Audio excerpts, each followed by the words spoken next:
तुमच्या ह्या प्रश्नाला पूर्णतः वाचा पडल्याशिवाय राहणार नाही. आणि शरद कोळींना एवढ्या मोठमोठ्यानं जोरात बोलण्याची शक्यता राहणार नाही. ते बिचारे पोटतिडकीने बोलतात, मी समजू शकतो.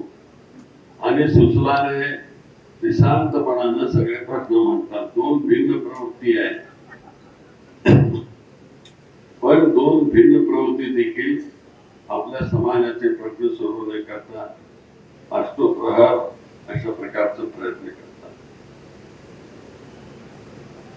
आज देशात मोठी अडचण आहे.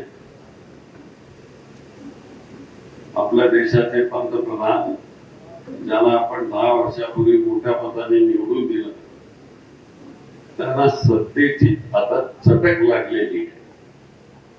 कारण 10 वर्षामध्ये त्यांनी कसं तरी कधी नोटाबंदी केली, कधी आणखी काय केलं, अशा प्रकारे त्यांनी सत्ता चालवण्याचा प्रयत्न केला. आणि आता आपल्या हातातून ही सत्ता जाऊ नये म्हणून ते प्रयत्न करतात. आणि त्या निवडणुकामध्ये खरा प्रश्न आहे तो हुकुमशहा विरुद्ध लोकशाही. आणि म्हणून मोदींना हुकुमशाही आणायची आहे, आपल्याला लोकशाही आणायची.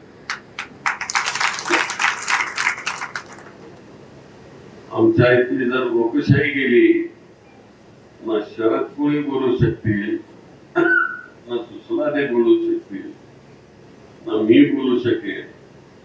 आम्ही जर मंत्री होतो, त्यामुळे पहिल्यांदा आम्हाला जेलमध्ये जावं लागेल. पण मित्र हो, हा लढा लोकशाहीचा आणि हुकुमशाहीचा आपण लढणार आहोत. आणि या देशामध्ये हुकुमशाही कुठल्याही प्रकारे घेणार नाही याची पुनगाड बांधून ठेवू.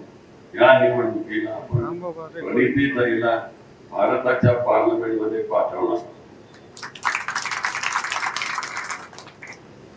आणि ते पाठवण्याकरता जय्यत तयारी तुम्ही केलेली आहे.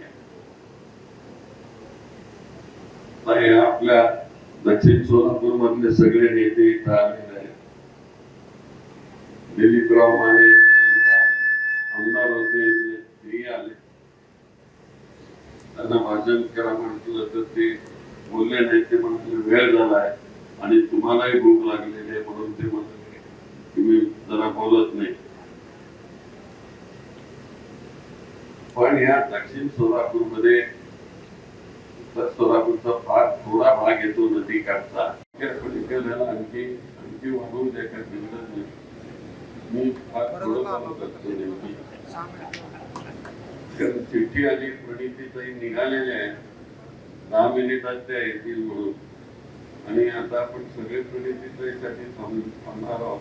मी पण थांबणार आहे,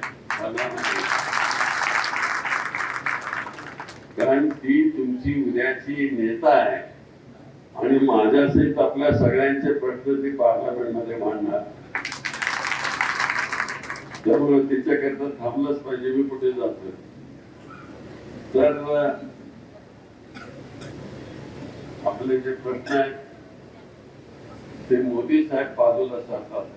बघा त्यांच्या सगळ्या भाषणामध्ये शेतीच्या प्रश्नाविषयी ते बोलतात, पाण्याच्या प्रश्नाविषयी ते बोलतात,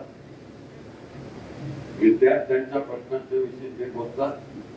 बेकारी नष्ट करावी म्हणून 2 कोटी लोकांना नोकऱ्या देणार म्हणून सांगितलं. 10 वर्ष झाले. 10 मध्ये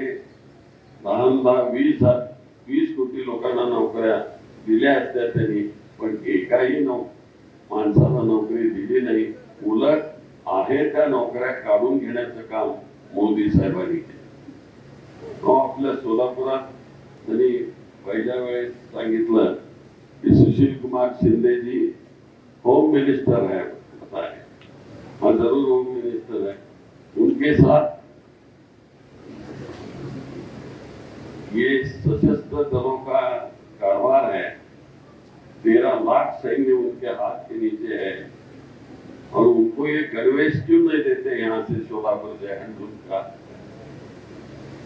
मतलब लोकांनी टाळ्या वाजवल्या आणि ते म्हणाले वो नहीं उन्होंने किया तो मैं करूंगा बोले मैं घडवेल ते